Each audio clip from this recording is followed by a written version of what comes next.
Alhamdulillahi Rabbil Alamin. Assalatu wassalamu ala Rasulina Muhammadin wa ala alihi wa sahbihi ajma'in.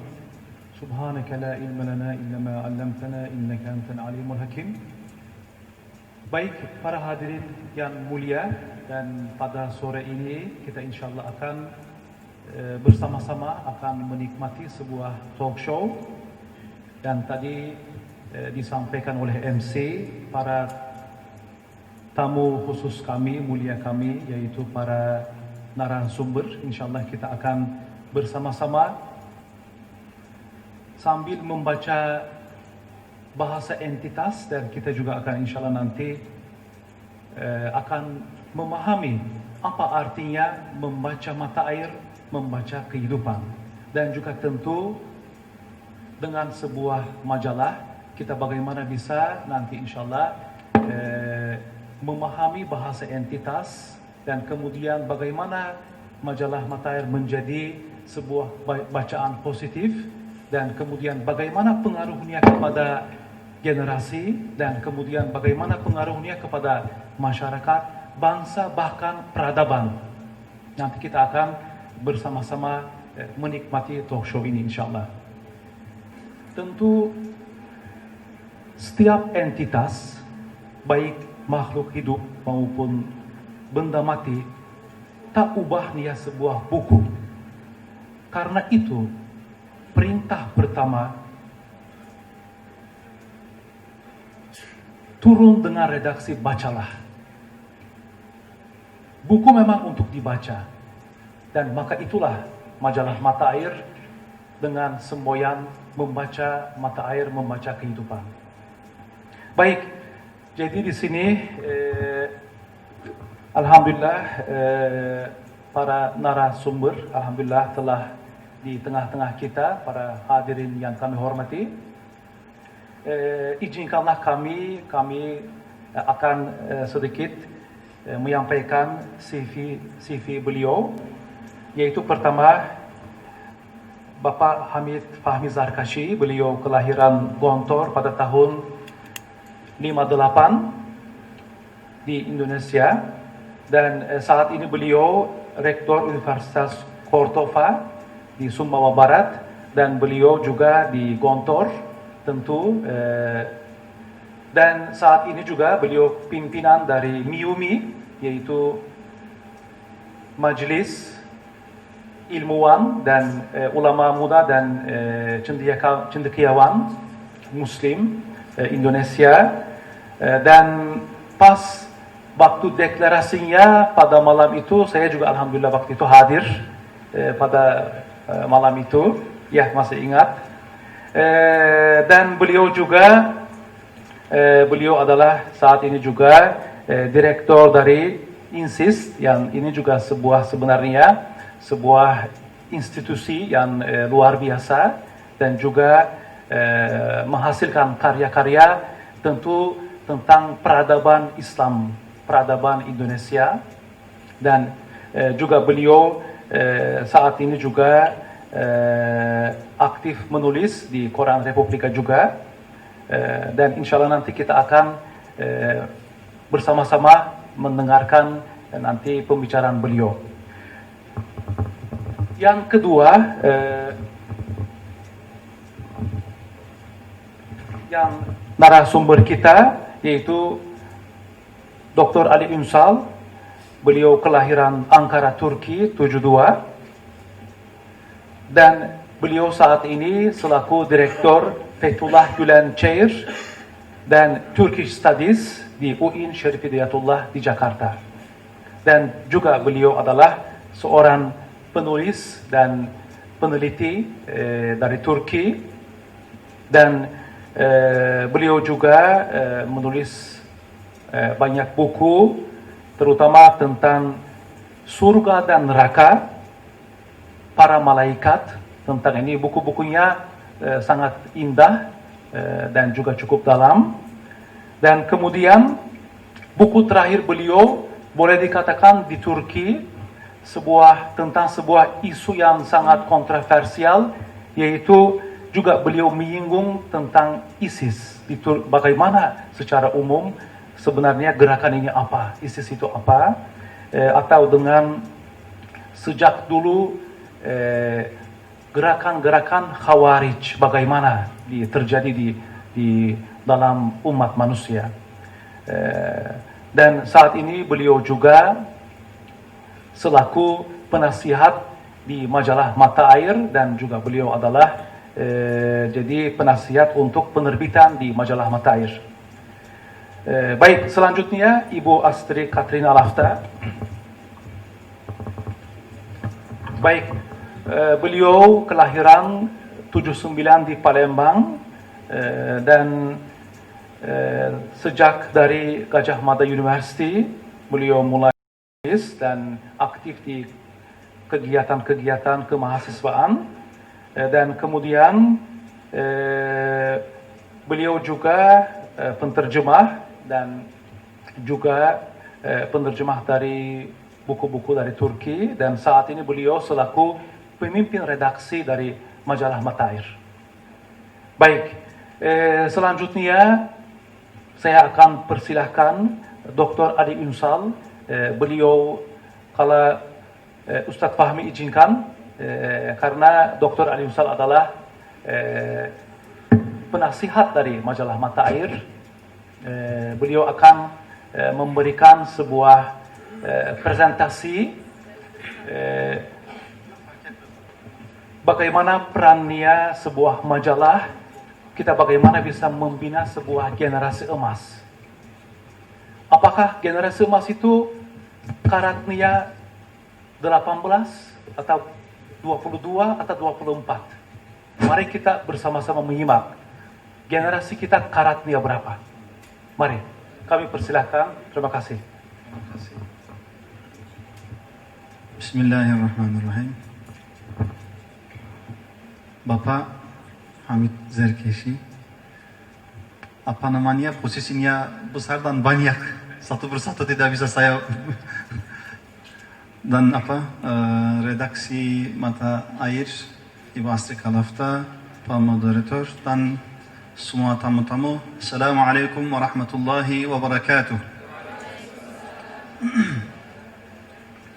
Bismillahirrahmanirrahim. Alhamdulillahi rabbil alamin, wassalatu wassalamu ala rasulina Muhammadin wa ala alihi wa sahbihi ajma'in.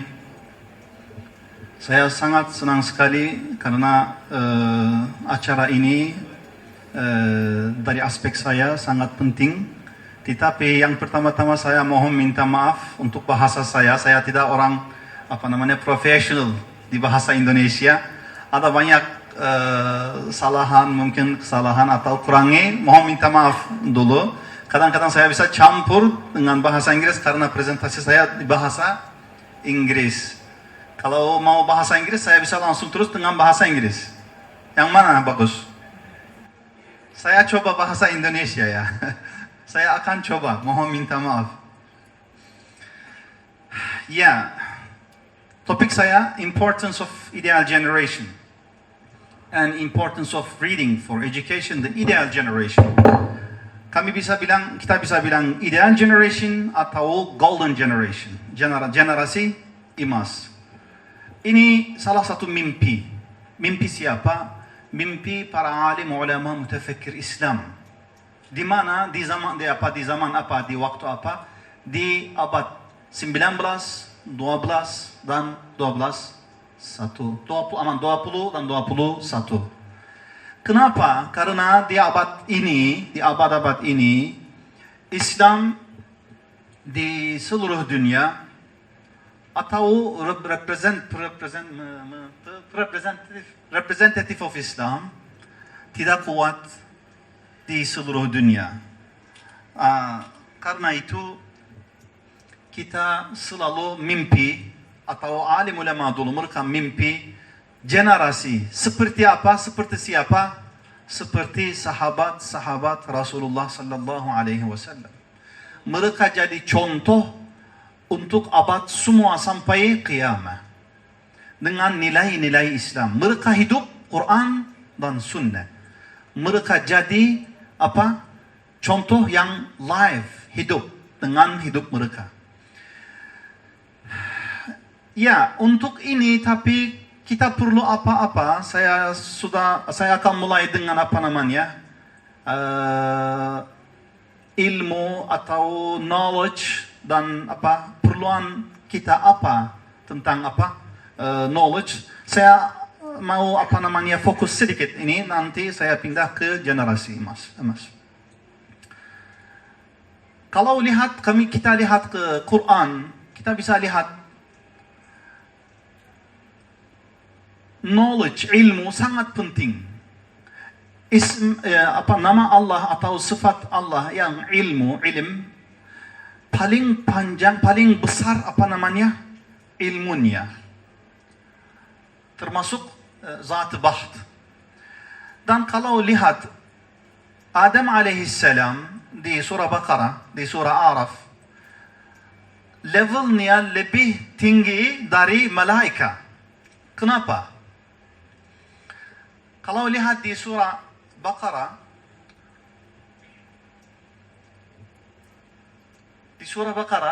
halaman 5, Allah Subhanahu wa taala berfirman.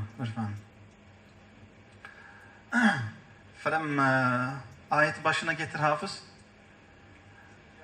En başını söyle. وَإِذْ قَالَ رَبُّكَ لِلْمَلَائِكَةِ إِنِّي جَاعِلٌ فِي الْأَرْضِ خَلِيفَةً. Ini hafız. Ini juara 1 di Turki. Karena itu seperti komputer. Saya minta satu kalimat, kemudian saya bisa lanjut. وَإِذْ قَالَ رَبُّكَ لِلْمَلَائِكَةِ إِنِّي جَاعِلٌ فِي الْأَرْضِ خَلِيفَةً. Ya, kalau waktu Allah menciptakan Adam alaihissalam, mereka bilang, qalu ataj'alu fiha man yufsidu fiha wa yasfiku ad-dima'. Anda akan menciptakan yang orang fitnah. Mereka they will bloodshed. Apa itu? Mereka akan mendarahkan di menumpahkan darah atau fitnah. Saya tidak kasih terjemahnya langsung, tapi dan وَعَلَّمَ آدَمَ الْأَسْمَاءَ كُلَّهَا. Dia mengajar asma semua kepada Adam alaihissalam. Dan dia minta kasih ini, ilmu ini, bukan nama-nama aja, mungkin di belakangnya atau makna nama-nama ini. Hakikatnya apa? Dia juga ambil atau dapat ilmu ini dari Allah Subhanahu wa taala. Dan malaikat tapi menonton. Dan Allah Subhanahu wa taala minta dari malaikat, dari Adam alaihissalam dulu, ayo kasih ini nama-nama kepada malaikat. Adam alaihissalam kasih nama-nama kepada malaikat. Kemudian minta dari malaikat, ayo kalian kalau tahu nama-nama ini, silakan. Mada qalu? Qalu subhanaka la ilma lana illa ma 'allamtana innaka antal alimul hakim. Ya Rabbi, subhan, kami tidak bisa tahu kalau Anda tidak mengajar kepada kami. Artinya mereka turun dan jadi mutawadi di depan Hazreti Adam alaihissalam. Hazreti Adam alaihissalam jadi lebih tinggi dari malaikat. Dengan apa? Dengan ilmunya, knowledge. Ilmu ini apa? Ilmu ini ilmu agama dan ilmu pengetahuan bersama. Kalau datang di abad ini, sekarang negara-negara yang super power, mereka jual apa? Ilmu. Salah satu orang mutafakir Jepang, dia bilang, kalau anda hasil $10 untuk negara anda, ayo menjahit satu kamis. Kalau anda hasil untuk negara anda $1,000, oke? Ayo buat satu komputer. Kalau anda mau hasil atau kasih manfaat kepada negara anda 100,000 atau beberapa 1 juta dia, 1 juta US dollar, kasih misalnya satu pesawat. Kalau miliaran dolar, ayo Anda bisa tulis satu program. $1,000,000 program. Apa artinya? tidak bisa dapat barangnya, ilmu. Sekarang misalnya pergi ke barat, ada orang misalnya ruangnya, ofisnya, kantornya, kalau Anda mau musyawarah dengan beliau, dia mulai ini jamnya 1 jam 200 US dollar.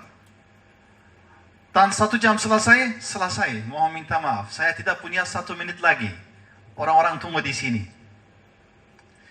Ini walaupun ilmu pengetahuan, semua sumbernya apa? Allah Subhanahu wa Ta'ala. Oke, ini topik penting tapi panjang. Ini untuk ilmu ini, untuk mendapati ilmu ini harus apa? Pendidikan. Education. Education apa itu? Humans, manusia, are sent to world with a clear need for education for the most essential needs of their lives. Kalau nyamuk lahir langsung terbang kepada manusia dan gigit. Atau anak bebek, anak bebek, kalau keluar dari telurnya langsung pergi ke air. Satu telur campur dengan telur ayam, tapi keluar semua, anak ayam semua pergi ke ibunya, tapi anak bebek pergi ke air. Salah satu ulama namanya Ustaz Samarrai, orang lugah tapi alim juga mufassir, dia bilang sampai 17 tahun saya orang ateis. Saya tanya, siapapun ciptakan semua alam ini, saya tidak dapat, tidak dapat itu. Saya orang ateis. Dan satu hari saya lihat saya menonton atau lihat air, satu nyamuk keluar dari air, mungkin dari telurnya, terbang dan datang mau gigit. Dia belajar di mana ini? Baru keluar dari telurnya. Dia berpikir, siapa mengajar ini? Dari mana dia belajar ini? Kemudian saya lihat juga anak bebek begitu. Langsung pergi dan swim. Dari mana dia belajar ini? Kalau manusia gimana? Dalam 1 tahun bisa sedikit jalan-jalan, setelah 2 tahun bisa berbicara begitu, dan 5 tahun atau 6 tahun mulai sekolah, sampai 25 tahun ada di fikih misalnya, kalau orang sefeh bisa barang-barangnya diblok sampai 25 tahun. Artinya dia tidak rasyid, tidak layak, tidak dia berkontrol harta-hartanya. Sampai itu apa artinya? Manusia mulai dari hampir zero. Dia harus belajar semua. Belajar apa? Kalau Anda tidak mendidik dengan ilmu Anda atau metodologi Anda, dia akan belajar dari mana-mana. Saya harus pindah ya. Bisa cek dari ini. Tapi untuk pendidikan kita harus fokus untuk apa? Untuk generasi yang emas. Ustaz Fethullah Gulen, salah satu alim ulama, dia bilang, yang pertama-tama kita harus give priority to developing faith and respect for the Almighty Creator. Paling besar tanggung jawab untuk keluarga, parent, menghormati kepada Allah dan agama. Ini pertama. Yang kedua, kindness to parents. Love and kebaikan kepada keluarga. Love and concern of people, cinta. Atau syafqat kasih sayang untuk semua. Skillful use of language. Untuk generasi emas, kita harus mengajar bahasa-bahasa yang lain dengan bahasa asli. Commitment to national values. Kasih apa namanya? Harga diri negara ya. Tahu apa? Milletini sevmek. Mencintai bangsa, tanah air, atau bendera. Oke? Ini penting. Ini sangat penting. Tapi ini bukan nasionalisme. Nasionalisme negatif tidak ada di agama, di Islam. Nasionalisme positif, Ustaz Bediüzzaman bilang, ada. Apa artinya? Kalau saya orang Indonesia misalnya, yang pertama, saya bisa cinta negara saya bisa cinta, di agama begitu, bisa. Hubbul watan minal iman. Saya bisa cinta manusia. Kalau saya tidak bisa, gimana saya bisa berkhidmah kepada manusia saya, kepada masyarakat saya? Kalau saya tidak cinta, tidak menghormati kepada negara saya, gimana bisa saya berkhidmah? Tidak bisa. Karena itu harus kasih apa ini, nilai ini. Yang lainnya law of homeland, I told it. Okay, parents should do that. Consistency of parents' behavior in their words and attitudes.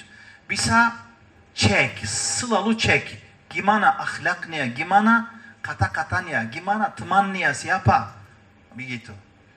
Being close to kids.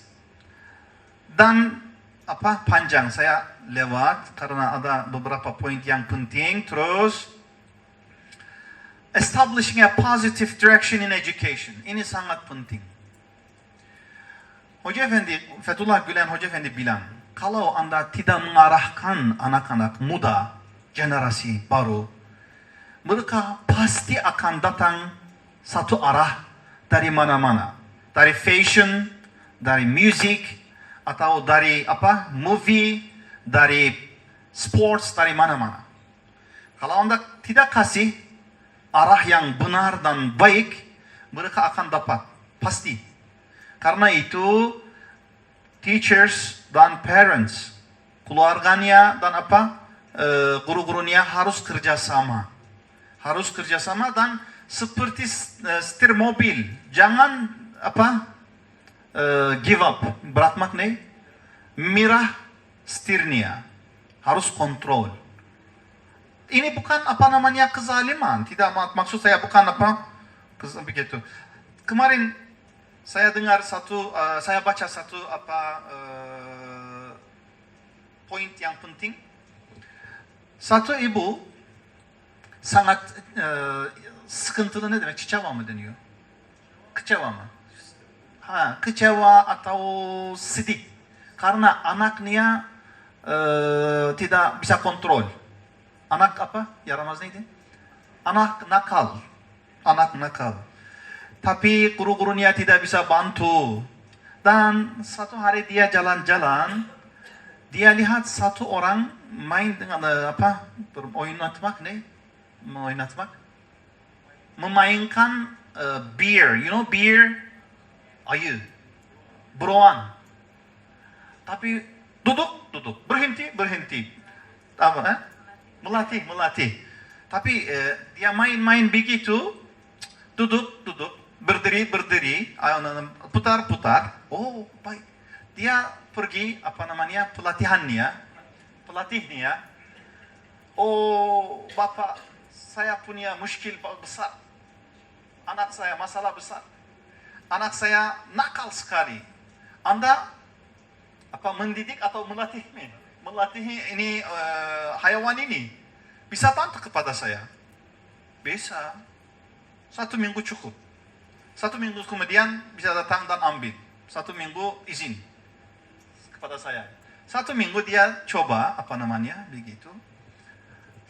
Dan setelah 1 minggu dia datang dan ambil anaknya. Anaknya lebih diam, lebih smooth, sakin, kenang begitu, senang dan kenang. Tetapi ibunya senang sekali. Tetapi anaknya mulai mencuri. Oh, sangat sedih. Sangat sedih. Dan dia pergi salah satu madrasah atau tekya, salah satu alim, ulama. Dia minta bantu dari beliau, tolong bantu kepada saya. Story saya atau cerita saya begitu, dia cerita. Dia bilang, Anda melakukan apa? Anda hancur anaknya, psikologinya. Kenapa? Anak Anda tidak haiwan. Apa caranya? Bukan haiwan. Bukan hewan. Apa caranya? Caranya bukan saya. Atau bukan begitu. Ambil anaknya dan cium dan kasih cintanya. Kasih cintanya. Kalau Anda kasih, kepentingan, önem verme. Kepedulian dan take care of him, he's gonna be better. Okay? I mean, you are the key word. You are the key person, not others. Okay? What about pendidikan? Saya jump ya, tidak ada waktunya banyak. Situasi pendidikan di Indonesia gimana? Kalau lihat, Indonesia paling besar negara yang keempat di seluruh dunia. Sekolahnya banyak, anaknya banyak. Kira-kira berapa ya? Jumlah anak di Indonesia? Kira-kira 30 juta. Kira-kira. Tetapi sekolahnya juga begitu, tetapi masalah besar. Kenapa? Setiap hari kira-kira 1,8 juta anak give up, bırakıyor okulu. Ne demek? Ya, meninggalkan sekolahnya. Kenapa? Fakir, miskin, ada masalah keluarganya. Misalnya ayahnya meninggal dunia, ibunya tidak bisa take care of him. He or she should work. Okay, harus kerja begitu. Ini tapi ada kata Anies Baswedan, dia bilang, we have to solve the education problems because knowledge ownership is key to achieving one's well-being. Di Indonesia ada salah satu program, Jokowi kasih kata ini, janji ini. Janji atau söz? Janji. Setiap tahun kira-kira 24 juta poor students across Indonesia. Mereka akan kasih scholarship, beasiswa. Berapa lama? 12 tahun. Insyaallah. Saya lihat lebih baik dari dulu di UIN Syarif Hidayatullah.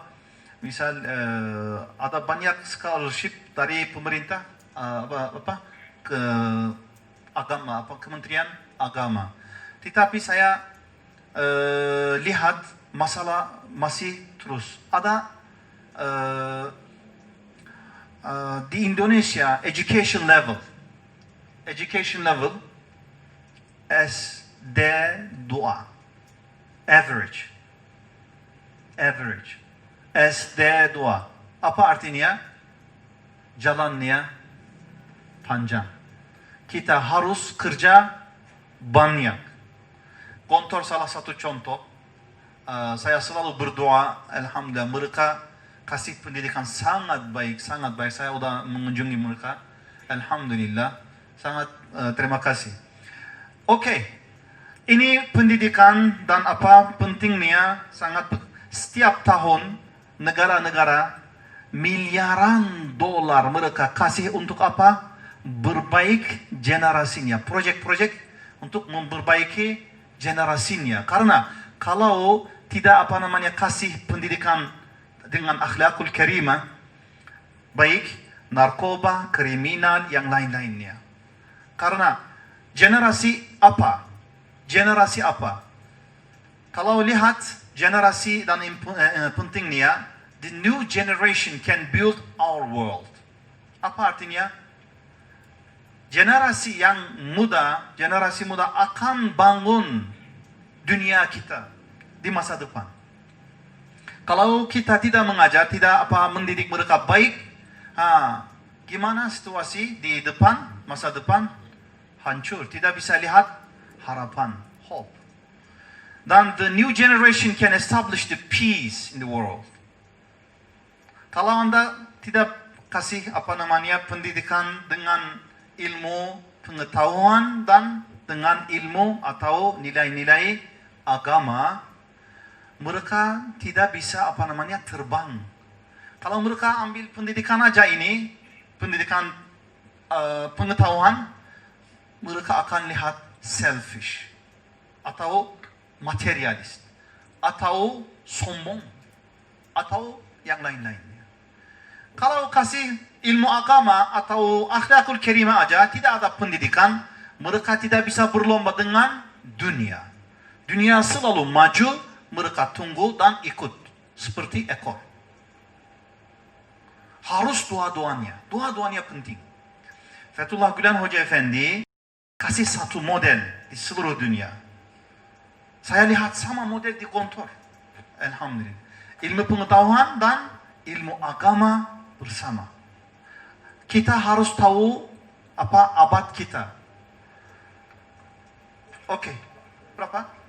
Bitti. 2 menit. Oke. Saya terus terang.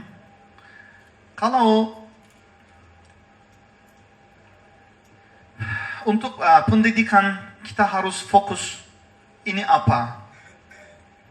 Kita harus fokus membaca. Membaca apa? Membaca Al-Quran, membaca universe, membaca inner side. Apa itu? Dalamnya, dalam manusia. Kalau lihat Allah Subhanahu wa taala menciptakan dua alam, dua buku. Salah satunya Al-Quran, yang lainnya alam semesta. Alam semesta tapi saya tidak bisa ikut ini, jangan panjang. Alam semesta ini buku, tetapi kita tidak bisa mengerti, bahasanya beda. Ada penerjemah, harus penerjemah. Siapa penerjemahnya? Siapa? Kalau alam berbicara, kita tidak bisa mengerti, harus penerjemah. Siapa? Biologi, chemistry, fisika, matematika, yang lain-lainnya. Dengan ilmu-ilmu ini, kita bisa baca. Kalau kita bisa baca ini dan Quran, dan dari Quran, sunnah, atau buku-buku yang lain-lainnya, insya Allah kita bisa dapat ilmu ini dan kita bisa mendidik generasi ini. Kalau saya selesai penerjemah berbicara, saya mohon minta maaf, ini topik panjang tapi 20 menit. Apa ini hubungannya dengan mata air? Di pusatnya mata air. Di pusatnya. Kalau lihat mata airnya, di mana mata air? Di mana? Di mana ini? Oke. Kalau lihat mata air, majalah apa mata air? Majalah sains, budaya, spiritualitas. Sekarang mengerti? Kenapa? Mata air seperti penerjemah. Mata air seperti penerjemah. Ada apa hubungan dengan alam, hubungan dengan buku. Di antara kita dan buku-buku ini.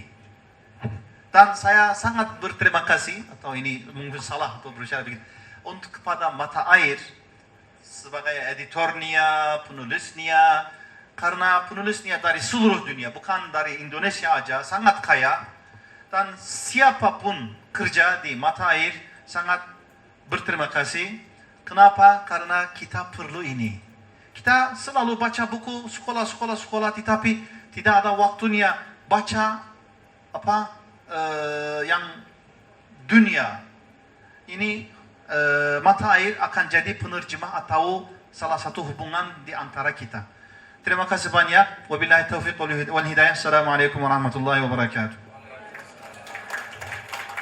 Baik, terima kasih kepada Dr. Ali Unsal atas paparannya dan cukup menginspirasi, dan insya Allah dengan ini kita harus memang betul-betul sangat mementingkan dan mempedulikan pendidikan, dan juga kita bagaimana bisa membekali anak-anak kita dengan tentu ilmu pengetahuan dan ilmu agama.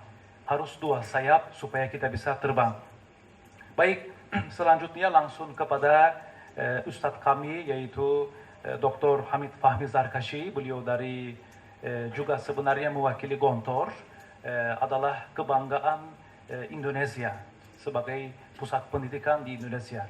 Baik, kami selanjutnya persilahkan kepada beliau, dan insya Allah beliau juga memberi sebuah inspirasi dan sebuah materi yang bermanfaat.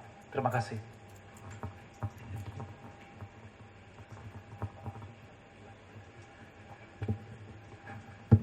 Bismillahirrahmanirrahim. Assalamualaikum warahmatullahi wabarakatuh.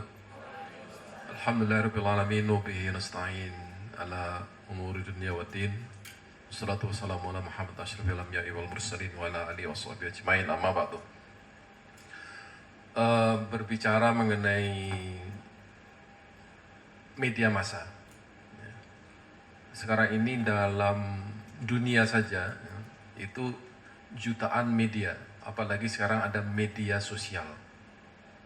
Ya, orang sekarang ini bingung karena banyaknya media, dia akan mencari ilmu dari media apa. Media-media sekuler itu kebanyakan memberikan informasi, tetapi tidak memberikan ilmu pengetahuan.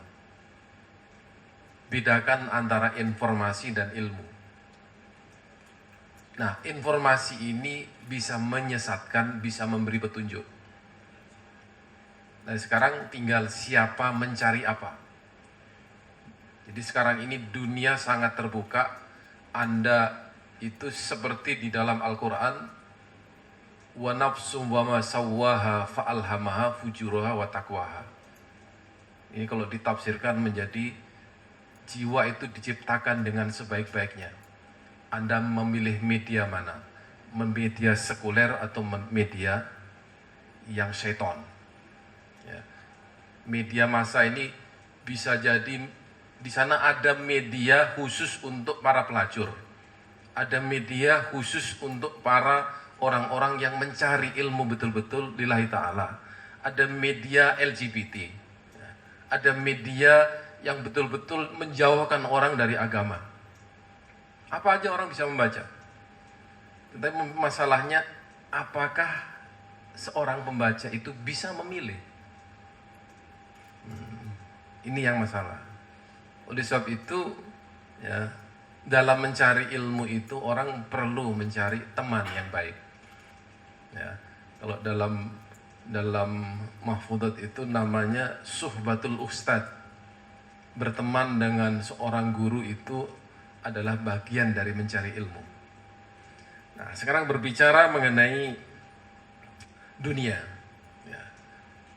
Dahsyatnya membaca itu, ya, ternyata dialami hampir semua pemimpin dunia. Ya. Seorang Soekarno, ya, karena dia membaca, dia menjadi orang yang visioner. Karena dia membaca, dia menjadi pemimpin. Karena dia membaca, dia menjadi seorang yang bisa memimpin negara-negara Asia dan Afrika. Itu membaca. Ya. Itu baru membaca, ya. Dan dia juga menulis.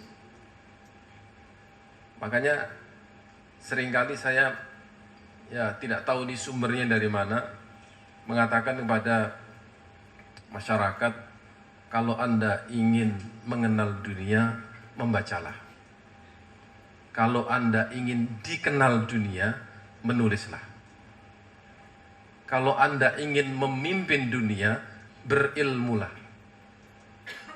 Karena di negara di barat itu ada satu kata-kata yang selalu dikutip oleh anak muda tapi tidak ngerti maknanya. Knowledge is power. Dikiranya ilmu pengetahuan adalah kekuatan, bukan. Ilmu adalah kekuasaan. Kalau Anda mempunyai ilmu mengenai sesuatu, Anda menguasainya. Nah, sekarang ini orang-orang barat itu mempunyai ilmu tentang dunia Islam. Maka dia menguasai. Orang barat itu punya ilmu mengenai alam semesta ini. mengenai geologi, mengenai tambang, dan dia kuasai. Nah, tetapi masalahnya bagaimana dia menguasai, itu yang masalah. Tidak ada dasar agama di dalam menguasai alam semesta ini. Wacana mengenai media, ya. Media-media sekarang ini hampir dikatakan penuh dengan entertainment, hiburan melulu. Sehingga media yang tidak menghibur tidak laku. Nah, media-media agama sekarang ini, ya, dulu kalau kalian masih ingat nih yang generasi 80, 70, ada satu majalah yang terkenal namanya Panji Masyarakat. Hampir semua orang membaca itu karena di balik majalah itu ada seorang Buya Hamka. Ya. Dulu ada koran umat Islam namanya Pelita, namanya Abadi. Tapi tahu-tahu juga mati begitu saja. Nah, sekarang ini umpama majalah Panji Mas itu diterbitkan, dia tidak ada orang yang membaca. Karena masyarakat sekarang ini sudah sekuler. Jadi kalau orang membaca agama begitu saja, ya, oh ini majalah khusus, majalah agama membicarakan masalah fikih, orang tidak akan membaca. Nah, ini sekarang perlu satu media, nah, masyarakat yang seperti ini, satu media di mana orang itu ketika membaca, dia tidak merasa bahwa dia sedang membaca sesuatu yang religius. Nah, artinya media massa Islam itu harus pandai-pandai menipu pembacanya. Ya. Tapi menipu ke arah kebaikan. Oh, saya tertipu, ternyata saya masuk surga, kan enak kan? Ya, jangan tahu-tahu tertipu, wah ternyata di neraka saya ini. Nah, ini pandai-pandainya wartawan dan penulis itu mengarahkan pembaca ke arah itu. Itu sekarang ini. Yang diperlukan sekarang ini adalah itu. Sekarang ini kalau kita bilang misalnya LGBT itu adalah menjijikkan, haram, hukumnya sama dengan berzina, orang nggak mau. Wah, itu Anda terlalu religius. Ya. Tapi kalau kita bilang bahwa orang yang setuju dengan pernikahan sejenis adalah orang yang menginginkan kemusnahan umat manusia di dunia. Sekian puluh generasi lagi tidak ada bayi yang lahir karena semua nikah sejenis. Nah, udah sangat kuat itu. Nggak perlu hadis. Ya.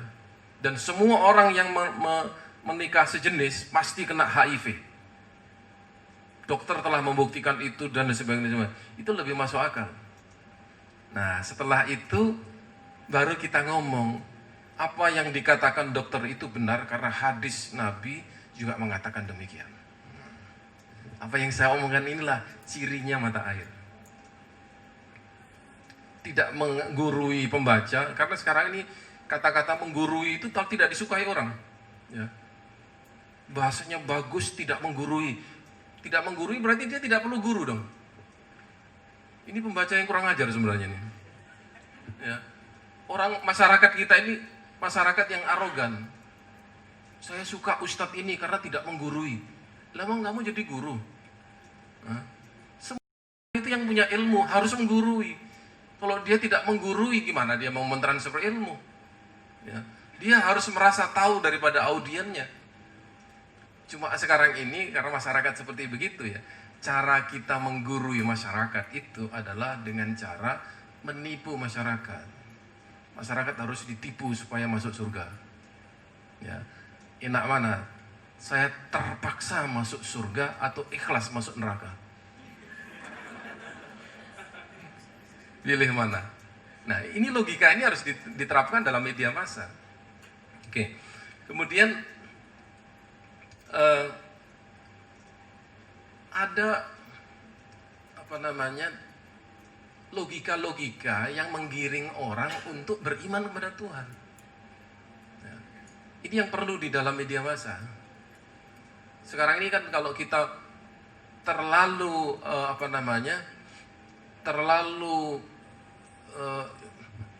cenderung kepada sesuatu kelompok, terlalu cenderung kepada sesuatu pemikiran, itu dicap.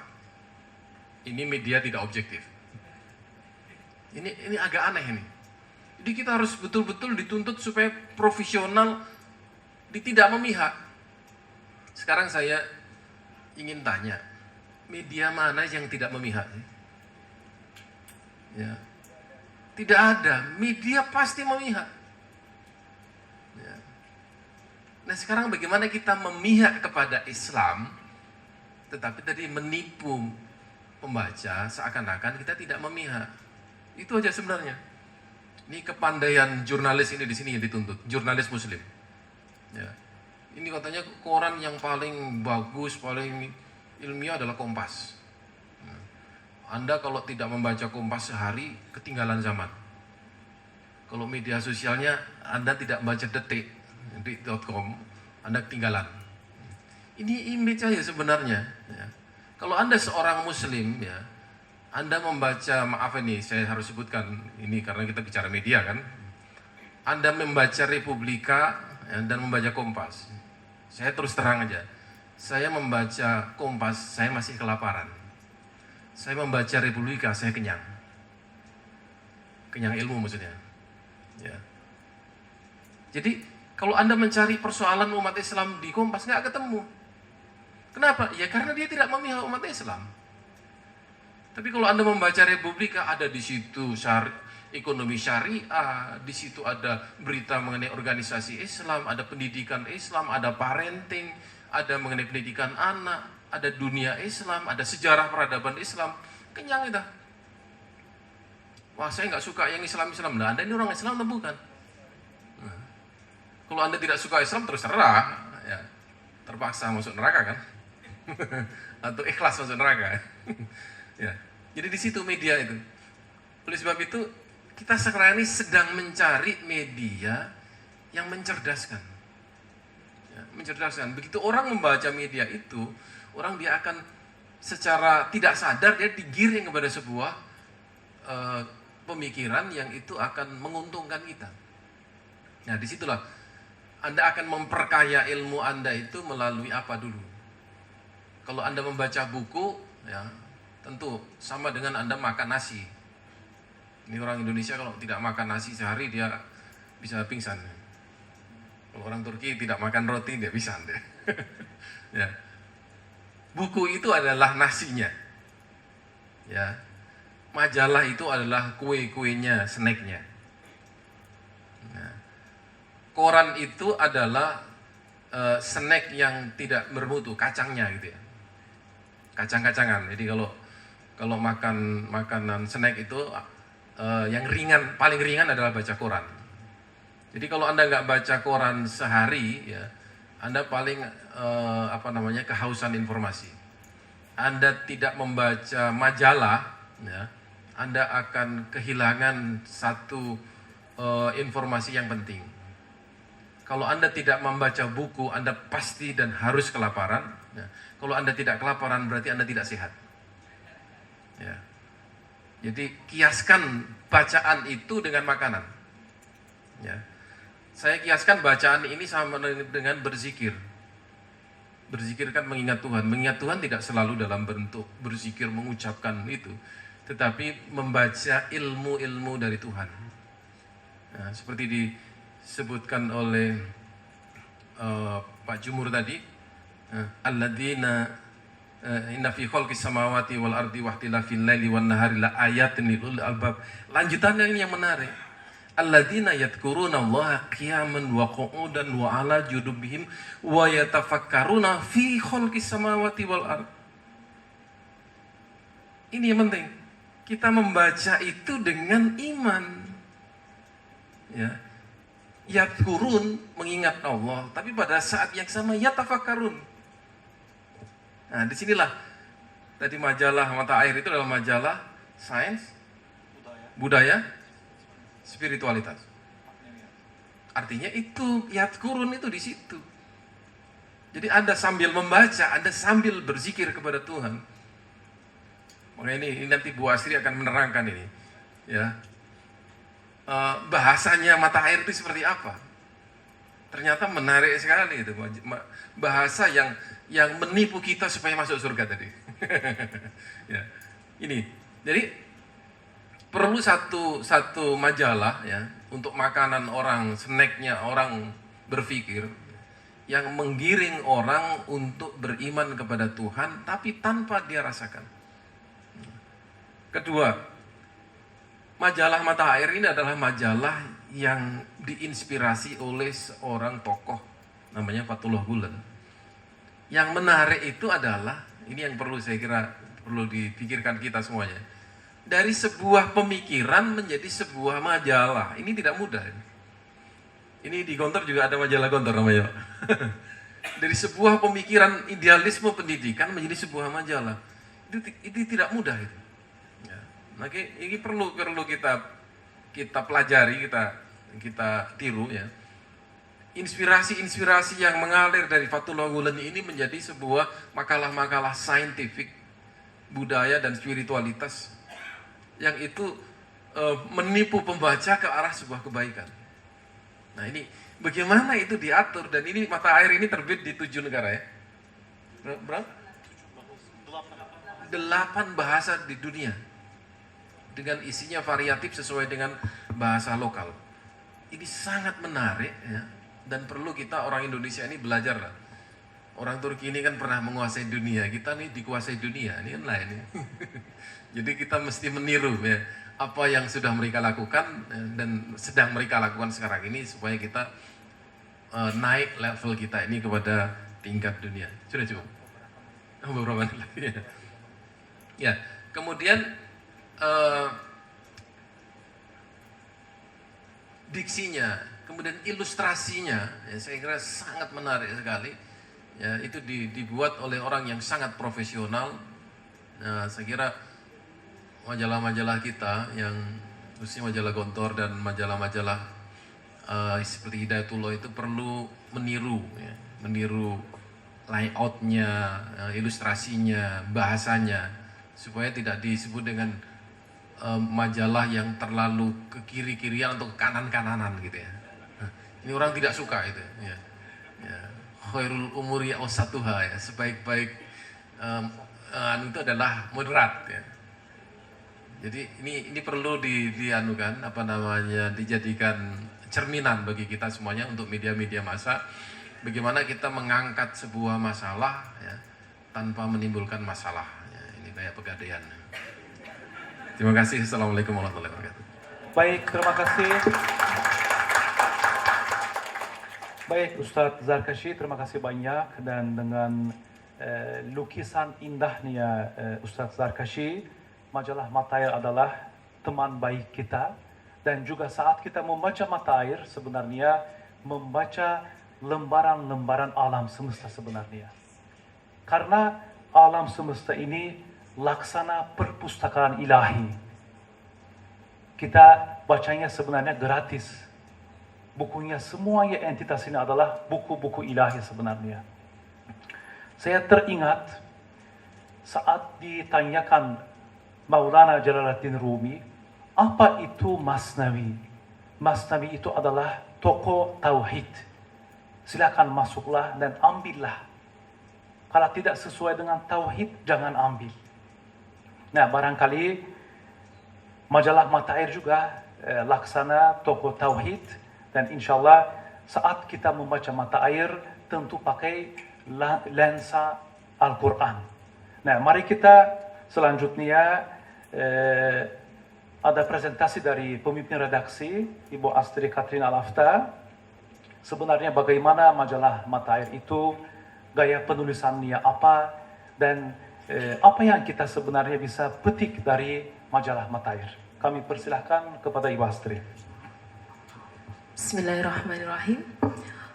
A'udzubillahi minasyaitonirrajim. Bismillahirrahmanirrahim. Allahumma ij'alni minal mukhlisin al-mukhlasin wal muttaqin. Allahumma ij'alni minal mukhlisin wal mukhlasin wal muttaqin. Allahumma ij'alni minal mukhlisin wal mukhlasin wal muttaqin. Bismillahirrahmanirrahim. Bismihi subhanah. Yang terhormat para pembicara, guru-guru saya, sebenarnya saya agak sangat-sangat merasa gugup ya di sini. Sangat-sangat senior yang bersama saya hari ini, Masya Allah, Barakallah. Guru yang paling kanan tentu saja sudah kita kenal cukup lama. Bahkan saya selalu cerita ke suami saya bahwa Sejak kecil impian saya itu sebenarnya masuk Gontor. Jadi saya belum ketemu impian saya, tapi kemarin sudah masuk Gontor ya Pak ya. Sudah nginap di Gontor, alhamdulillah. Kemudian guru yang berikutnya juga sangat saya hormati, Dr. Ali Unsal. Ilmu beliau luar biasa, Masya Allah. Jadi kalau dari saya mungkin kalau diumpamakan seperti perumpamaan Ustadz Fahmi tadi, kita sedang makan kacangnya saja ya. Tadi sudah makan nasi dan lauk pauk utamanya, sekarang saya hanya menyampaikan kacangnya saja mungkin insya Allah. Bismillahirrahmanirrahim. Mungkin saya akan lebih benar-benar masuk ke pembedahan topik kita ketika entitas berbicara dengan bahasa kalbu dan akal. Mungkin ini yang ditanyakan, kenapa harus ada bahasa kalbu dan ada bahasa akal? Yang pertama, biar sastrawi, saya latar belakang saya sastra, jadi enak saja dengarnya bahasa kalbu ya. Tetapi apa yang dimaksud dengan bahasa kalbu dan bahasa akal? Jadi seperti yang sudah disampaikan oleh para pembicara sebelumnya, mata air sesungguhnya tadi saya baru sadar Ustadz kalau ternyata kita sedang menjadi penipu ya. Tapi alhamdulillah semoga penipuan kita hanya untuk mengantarkan semua pembaca ke surga. Jadi inilah memang betul tadi yang dibahas oleh Ustadz Fahmi. Ini selama beberapa dekade saya sempat dengar masa emasnya Panji Nusantara itu.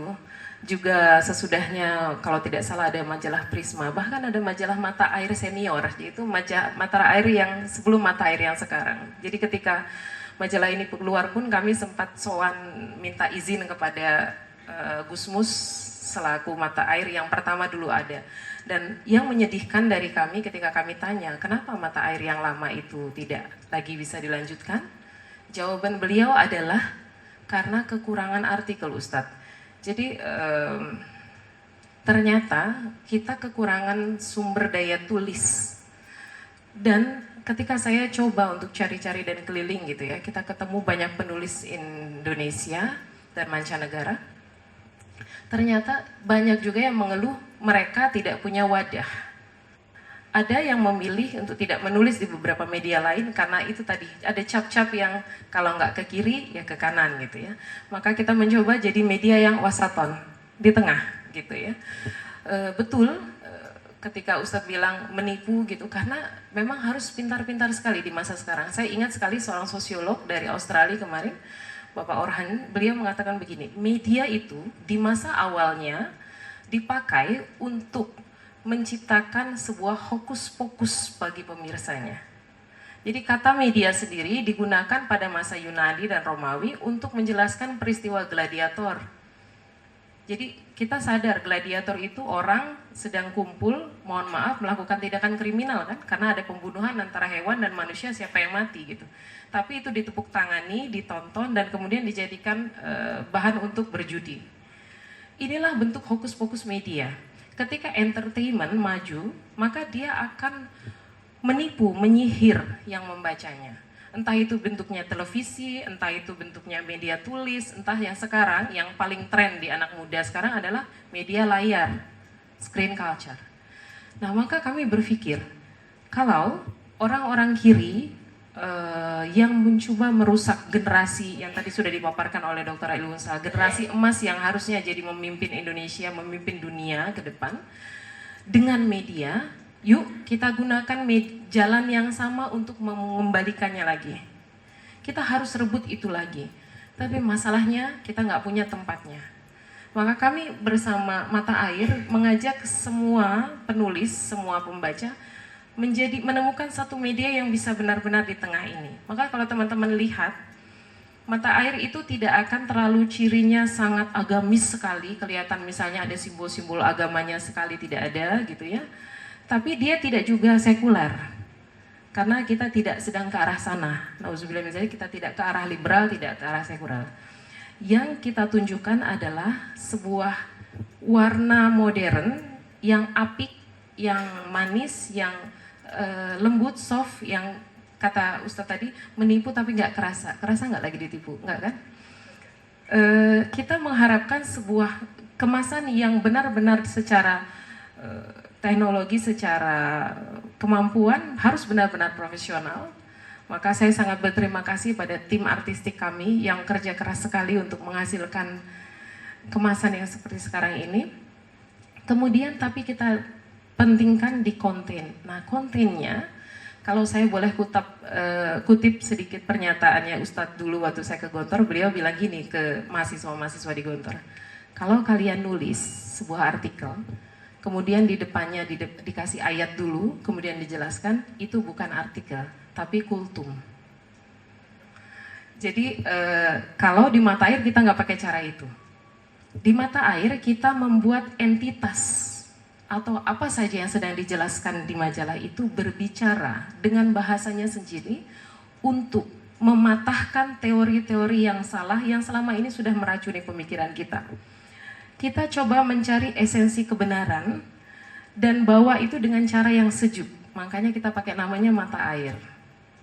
Kita tadi sebenarnya betul sekali, nggak bisa nggak menggurui. Memang harus diajari kan kalau pada saat-saat tertentu. Tapi mau tidak mau, banyak pembaca tidak menginginkan kalau digurui. Maka bagaimana caranya? Ciri khas mata air adalah menggunakan bahasa tutur. Ini kami kutip dan kami pakai dengan meniru kitab tertinggi yang paling mulia, yaitu Al-Quranul Karim. Perhatikan bagaimana Al-Quran menjelaskan tentang matahari dan bagaimana ilmu pengetahuan menjelaskan matahari. Ilmu pengetahuan itu menjelaskan matahari dengan bahasa yang mengerikan sekali. Bola benda padat besar, panas, mengeluarkan kalor seperti ini, diameternya segini dengan kecepatan ini. Ya kan, itu kan mengerikan bahasanya. Perhatikan bagaimana Al-Quran menjelaskan matahari. Bagaimana Al-Quran menjelaskan bulan. Bagaimana Al-Quran menjelaskan di surat Al-Hijr, Al-Quran menjelaskan tentang hujan dan kamilah yang mengawinkannya. Kamilah yang meniupkan dan kamilah yang mengawinkannya. Dan kamilah yang menurunkan hujan. Dan kamilah yang menyimpannya. Allah menyampaikannya dengan kata yang tutur. Bahasa tutur yang gampang, enak dikunyah, crunchy kalau anak muda bilang. Gampang untuk difahami, tetapi masuk ke dalam pemikiran kita. Tetapi di dalam ilmu biologi, perkawinan tumbuh-tumbuhan akan dijelaskan dengan bahasa yang sangat lugas dan gak indah kan? Inilah yang sedang dipakai di mata air. Tapi yang lebih penting dari hanya sekedar bahasa tutur, mata air mau mengantarkan pembacanya tidak cuma sampai di pintu materi. Saya tidak tahu ada berapa banyak guru di sini. Kalau ada banyak guru di sini, saya mohon dengan segala kehormatan, dengan segala kerendahan hati saya, mohon jangan menjadi guru bagi anak-anak dan hanya memberikan materi tanpa memberikan esensi. Itu seperti nganterin seorang anak kecil ke sebuah taman ria yang indah sekali, cuma sampai di gerbangnya tapi anaknya nggak boleh masuk. Mereka kita antarkan kepada keriangan ilmu pengetahuan itu. Mereka kita antarin mengerti tentang tulang, kita antarkan mengerti tentang hidung, kita antarkan mengerti tentang darah, semuanya. Berhenti sampai di depan pintu taman ria itu, dia nggak boleh masuk. Kenapa? Karena di balik keriangan itu ada esensi yang lebih indah lagi. Kenapa guru tidak mengajarkan ilmu pengetahuan sambil mengenalkan penciptanya pada setiap materi pelajarannya, tanpa harus seperti anak berada di kelas belajar agama atau kelas fikih. Bagaimana caranya? Mata air melakukan ini, bismillah insyaallah, dengan setitik usaha kecil kami. Kami mencoba untuk membuat pembaca itu menemukan satu sumber yang jernih. Di edisi pertama kami mengangkat tentang misalnya peradaban, kami mau mendobrak tentang pemahaman bahwa hak asasi manusia pertama itu bukan Magna Carta. Dan itu kita ingat sekali waktu kita belajar IPS dari kecil, dihafal, dikenalkan itu. Di edisi pertama kami mulai dengan hal-hal seperti ini. Kita merubah pemikiran-pemikiran ini. Terus bagaimana memasukkan Al-Quran dalam sebuah artikel tanpa merasa itu artikel agama. Yang paling gampang baca mata air. Nanti kan dilihat bagaimana itu. Karena sesungguhnya Al-Quran sendiri sangat ilmiah. Perhatikan bagaimana di surat Al-An'am, siapa saja yang ingin kami sesatkan, kata Allah Subhanahu wa taala, Allah berfirman di situ, maka kami akan membuat dada mereka terasa sempit dan sesak, seperti mereka sedang naik ke atas langit. Di ayat itu ketika kita terjemahkan secara harfiah atau kita baca dan hanya pikirkan secara harfiah, oh Allah sedang menceritakan orang yang tidak mendapatkan hidayah dan dada mereka sempit, seperti itu ya. Tapi seperti tadi kata Dr. Ali Utsal, siapa yang akan menerjemahkan kitab alam semesta kalau Al-Quran hanya dipegang oleh orang-orang yang mengerti fikih saja? Ternyata ilmuwan yang akan menerjemahkan ini. Seorang ilmuwan mengatakan apa? Dia mengatakan gini, setiap kali seseorang manusia naik di ketinggian 100 meter di atas permukaan laut, selalu naik sampai ke ketinggian tertentu, dia akan mengalami penurunan 1 derajat Celcius dari suhu, sehingga dia akan merasa kekurangan oksigen. Al-Quran menjelaskan ini ketika menjelaskan tentang orang yang tidak mendapatkan hidayah. Jadi dipakai perumpamaan, seseorang yang nggak dapat hidayah itu seperti merasa sesak, padahal pada saat yang sama Al-Quran sedang mengajarkan tentang ilmu pengetahuan mengenai temperatur, mengenai ketinggian suhu udara. Di Al-Quran, di mata air, ada satu artikel misalnya, ada artikel tentang DNA membantah kebetulan. Selama ini kita suka marah ketika orang memaju-majukan atau menghidup-hidupkan lagi teori evolusi, ya kan? Tapi kita kadang-kadang suka setelah masuk ke ilmunya kita stuck terdiam, gimana membantahnya? Ternyata nggak usah dibantah. Kenapa? Karena entitasnya sudah bicara sendiri. DNA itu sendiri yang dijadikan bulan-bulanan oleh para ilmuwan untuk memajukan teori evolusi itu sendiri, dia membantah kalau dia bukan sebuah kebetulan dan bukan proses evolusi. Gimana caranya? Sekitar saya singkat saja, nanti bisa baca di edisi Mata Air kalau tidak salah edisi 4 atau 5, DNA membantah suatu kebetulan. Ada juga di website kami di www.majalahmataair.com. Di sana DNA manusia itu diagung-agungkan, digembor-gemborkan oleh para pemuja teori evolusi dengan mengatakan bahwa manusia itu seharusnya dalam sistem evolusi berada di puncaknya, sehingga dia akan mengalami perubahan gitu. Ada yang ngomong akhirnya yaitu dari monyet dan segala macam, kita nggak terima kan ya. Terus kemudian gimana membatahnya gitu ya. 50 tahun lebih mereka melakukan penelitian terhadap DNA. Yang melakukan penelitian pertamanya adalah orang Amerika, ilmuwan biologi Amerika dan fisikawan Inggris ternyata. 13 tahun mereka melakukan itu, ternyata mereka, kalau saya nggak tahu, kalau orang Jawa bilang kaget, bukan orang Jawa, orang Indonesia ya. Orang Indonesia bilangnya kaget, dia langsung shock gitu ketika ketemu bahwa DNA sendiri menunjukkan, pasti di sini ada yang orang biologi, bisa dikoreksi kalau saya salah, DNA jumlah manusia itu sekitar 20 sampai 25 ribu. Itu, mohon maaf, jangan tersinggung yang manusia di sini, tidak jauh lebih banyak daripada kutu benang, bahkan seekor sapi. Jadi kalau menurut teori mereka harusnya DNA-nya itu 50 ribu ke atas gitu jumlahnya. Kalau berdasarkan teori evolusi, karena berarti makhluk yang paling sederhana dia akan berevolusi menjadi semakin banyak. Nah, yang paling puncak manusia, kan teorinya mereka begitu. Ternyata DNA-nya sendiri membantah kok.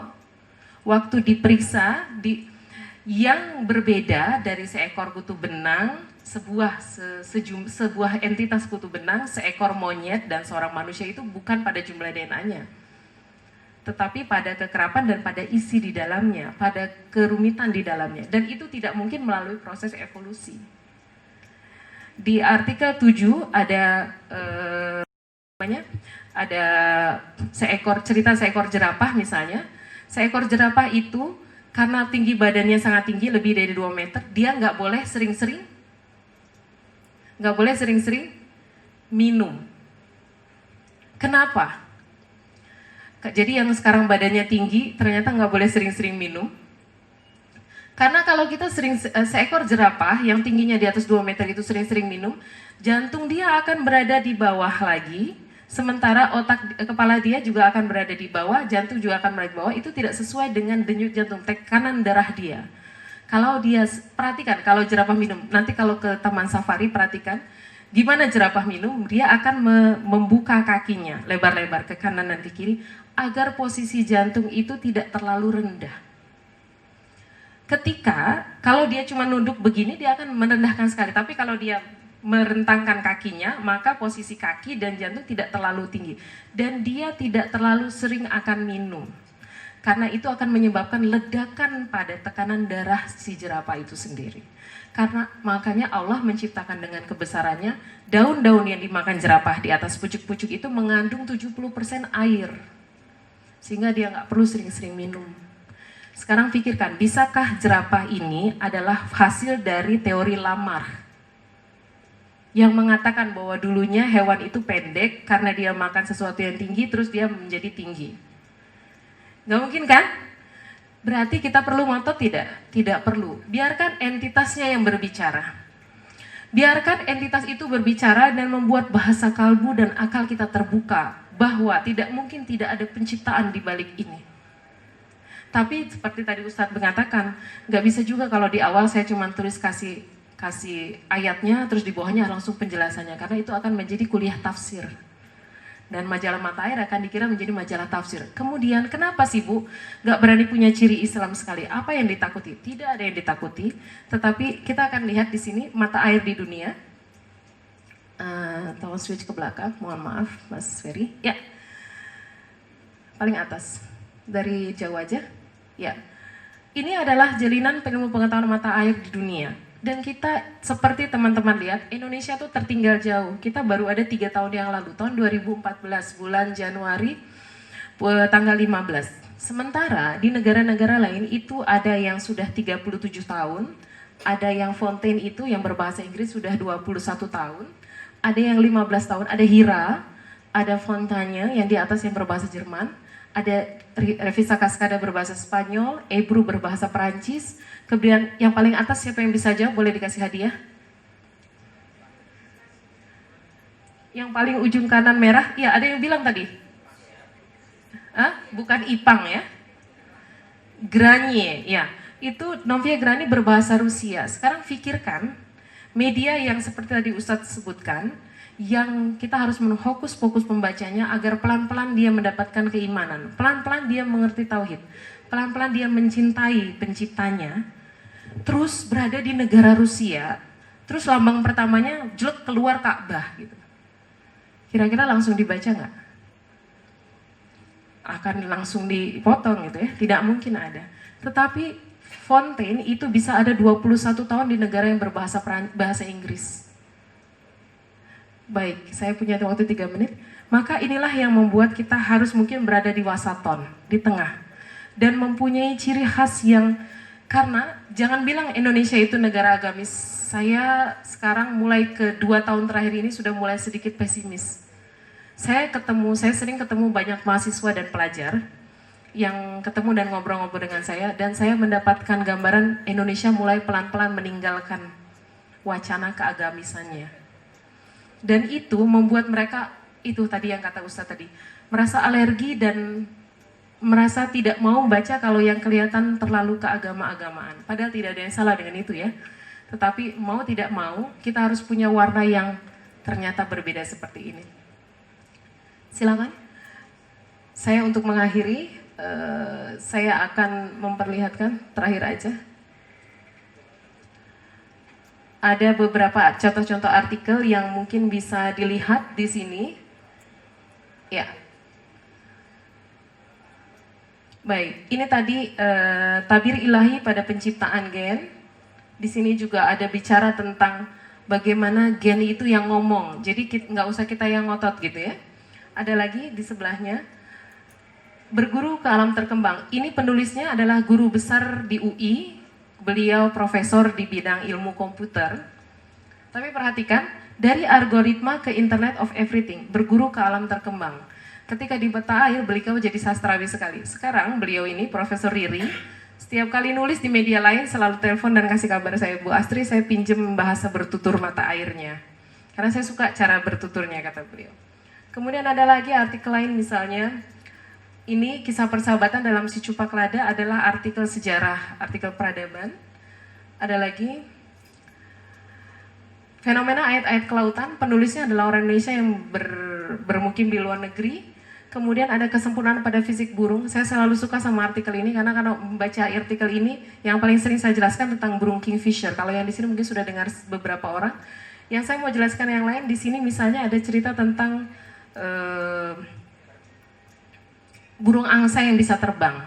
Syarat seekor burung itu bisa terbang, berat tubuhnya tidak boleh lebih dari 14 kilo. Jadi kita tidak usah bermimpi mau terbang gitu ya, karena kita pasti di atas 14 kilo. Tetapi masalahnya seekor angsa, bukan angsa yang di Indonesia. Kalau yang di Indonesia angsanya cuma bisa nyodot ya. Tapi angsa yang di luar yang biasa bermigrasi, mereka bisa terbang padahal berat tubuhnya 20 kg, 15 sampai 20 kg. Lalu bagaimana? Kemudian kalau ketika para ilmuwan yang tadi sebagai penterjemah kita membaca kitab alam semesta menyampaikan bahwa seekor burung angsa itu di setiap rongga-rongga sayapnya dia memiliki kolom-kolom udara. Pada kolom-kolom udara itu ada semacam ring-ring yang menjadi penguatnya. Dan bulu-bulu angsa itu punya peran, setiap satu bulu angsa bisa mengangkat 200 gram berat badannya. Ini berarti kalau seekor angsa kehilangan satu bulunya, dia bisa terbang nggak? Tidak, dia membutuhkan waktu 6 bulan untuk bisa terbang lagi. Ini adalah cara entitas berbicara dan di mata air kami membuat itu mengarahkan orang yang membaca itu melihat bagaimana penciptaan itu diciptakan dengan sangat luar biasa. Saya baru cerita angsa, saya baru cerita jerapah ya.